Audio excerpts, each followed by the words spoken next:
Joining me now is the Daily Express Royal reporter Pandora Forsyth and News Corp columnist Angela Mollard.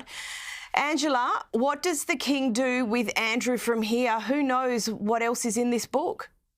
I know, he just needs to keep him quiet, doesn't he? I mean, there's some good material in this book. There's some fairly explosive claims, as you referenced that argument between Harry, which I note is really interestingly, Harry's come out straight away and denied that this happened. The book also claims that Prince Andrew said that Harry was bonkers for marrying Meghan Markle and that he hadn't done his due diligence. Look, these things have been refuted by Harry. As for where he lives, this is going to be an ongoing problem. Living in a 30-room lodge is not a good look for somebody who was tied up with Jeffrey Epstein.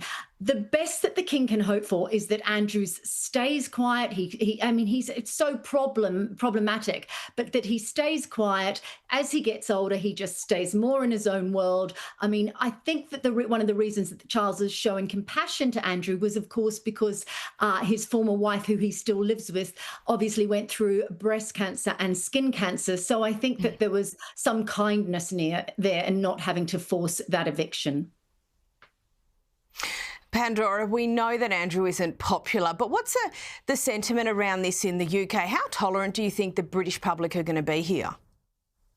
I don't think the British public have got far too much tolerance left for Prince Andrew with all the scandals which have happened over the years, for which many he denies, obviously. But nevertheless, headlines have been made. And unfortunately, once those headlines do get made, then that is tainted on your name, quite frankly, isn't it? And also the public have got deep, deep respect for the late Queen and her legacy. And of course, he stepped down from being a working royal while she was still alive. So therefore, that's what the public's opinion is going to be, very much swayed on her side. And I think her other son, of course, his brother, very much wants to keep to that sentiment that she made very clear near the end of her life.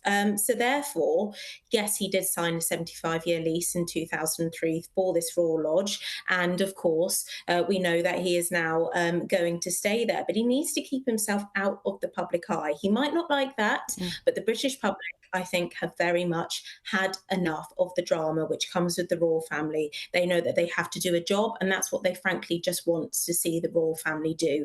And that means that Prince Andrew has to stay out of the headlines. And Angela, they aren't the only wild allegations that made their way to the headlines this week. Another book about the royal family that's being released, and particular allegations or claims in relation to Princess Margaret and fetal alcohol syndrome. Now, what are these allegations, and is this a bit of a long bow? Look, these are scurrilous claims, because the claim is by author Mel Secrest, who is a Pulitzer Prize winner, that the late Queen Mother was drinking when she was pregnant with Princess Margaret.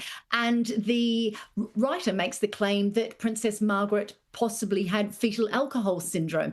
Now, look, I think this is a very long bow to draw, but I don't think it's likely that she did. There are some symptoms of fetal alcohol syndrome, like hyperactivity, not being able to communicate, having small eyes. Princess Margaret had none of that. She was a hugely social woman. One of the things with fetal alcohol syndrome is that you have poor mobility skills and fine motor skills. She, of course, was an incredible pianist, and she would have people around and parties, and she was always playing the piano. I've also read a really great book by her son's former girlfriend, Susanna Constantine, who's a well-known figure in British society, and she wrote hilariously about Princess Margaret and the person that she was in full detail. I think people like that have been close to her would have raised this well before. Of course, when someone dies, like the Queen Mother, who of course lived to 101, I mean, she can't have been that much of an alcoholic if you live to 101, as is being suggested. But we do know, of course, that Princess Margaret died at 71, and she had a long-standing affection for drink and cigarettes. So, possibly that led to her shorter life. Yeah, but some people are just eccentric and some people just like to have fun. We don't have to diagnose everything now, do we, ladies? Now, Pandora, we're not quite done with the books or the potential books, and Diana's former butler, Paul Burrell, well, he's had a bit to say before, but apparently he's set to release another memoir. What can we expect, and where do you think it'll be aimed? Yeah, he's not done. I suppose he's kind of built his career by being Princess Diana's former butler, and honestly, he has come out with some pretty explosive claims over the years for his time there. And he says since the late Queen has passed, this now gives him an opportunity and I suppose a voice for things that perhaps he felt like he couldn't say previously. So that's kind of his plug, I suppose, to get people to buy the book.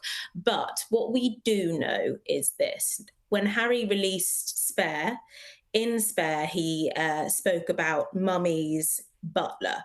That would be him. He does not name him in the book, but we can put two and two together. And he did say that he made his blood boil.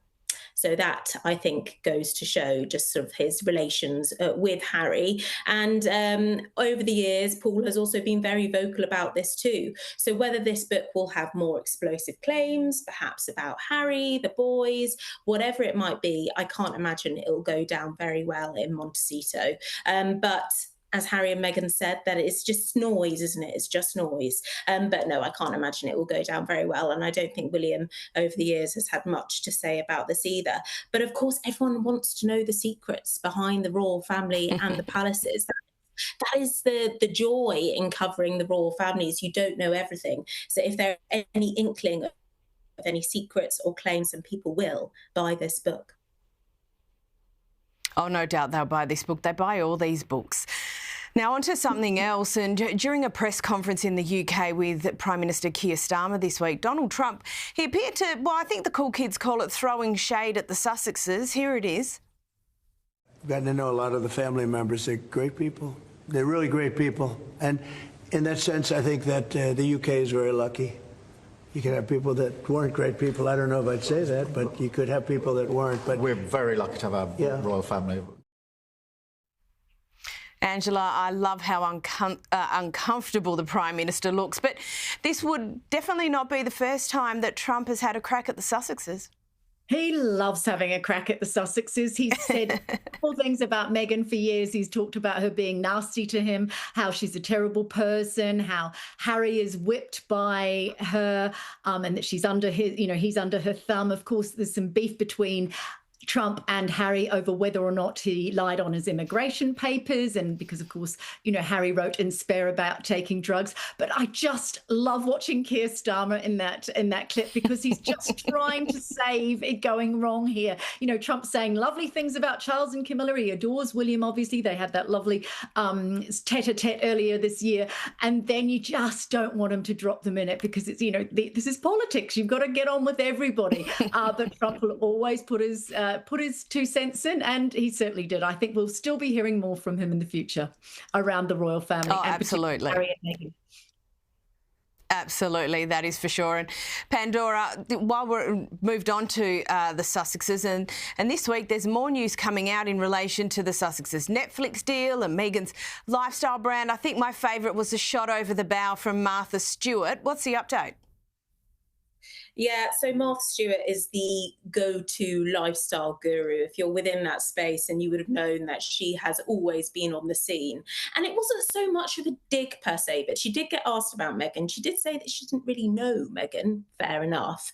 But she did sort of say, I hope she knows what she's talking about. And she's quite right. Authenticity online and being a brand is so important. In fact, it's key to kind of speak to your audience. You need to come across real, and I suppose you need to know also what you're talking about. As we all know as journalists, I think that's very, very clear, and we always get held to account when we're talking about stuff, don't we? So Meghan has been called out on various things over the years, and authenticity has been brought into light for Meghan. So I think Martha's just sort of hitting the nail on the head. She needs to know what she is talking about. I wouldn't say it was a dig per se, But I would say that I imagine from her point of view, she spent many, many years trying to build up something. When someone comes along and gets, top 10 on Netflix instantly, and it's kind of happened overnight for Meghan. Whether she can sustain it, which Martha has for so many years, well, only time will tell. And we do know, of course, this was Meghan's first love, was kind of trying to build sort of a lifestyle Instagram audience. But times have changed, and unfortunately, they're financially independent, and they all need that cash flow, and they'll need it to carry on being successful. So whether she'll be able to live up to Martha Stewart, I do not know. Now, Angela, just very quickly, I've only got about 40-odd seconds left for you, but there continues to be positioning this week about a prospective family reconciliation, including that Harry apparently wants his kids educated in Britain. You've written about this previously. Have you seen any material shift in recent weeks? Look, I don't think we've seen any material shift, but I think people are now talking about it. They know that the King is still fighting cancer. Robert Jobson has come out and said he's a very experienced royal reporter, and said that he can't ever see Camilla and William forgiving Harry, but the King may be. I just remember that very first chapter of Spare, where Harry records his father saying to him and William, "Boys, I don't want you to make my final years a misery." I'm hopeful for a reconciliation. I think William will have very strong boundaries on that. I think Camilla will have the maturity to deal with it for her husband's sake. It's something I'd like to see. Whether or not the kids, Archie and Lilibet, get educated in the UK, that would be a lovely thing, but I can't see Meghan Markle sanctioning that at this stage. No, but we all wait and we all watch. Thank you so much, Angela Mollard and Pandora Forsyth.